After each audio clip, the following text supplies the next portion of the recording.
Cryotherapy, or cold therapy as most people know it, is the use of freezing or near freezing temperatures to cool off the skin. The most common form is a cryotherapy booth in which people submerge themselves for about 3 to 5 minutes at sub-zero temperatures.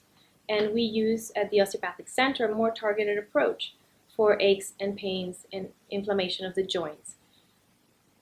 The concept of using cold applied to a specific area to reduce inflammation is the same as when your doctor tells you apply an ice pack or do a cold compress to an area.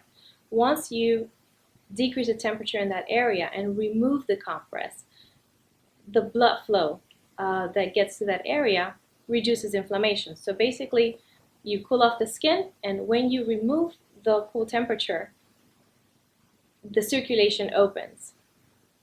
This is a good therapy for anybody that is injured and wants a speedy recovery, athletes that must maintain that top performance, or just for anti-aging purposes.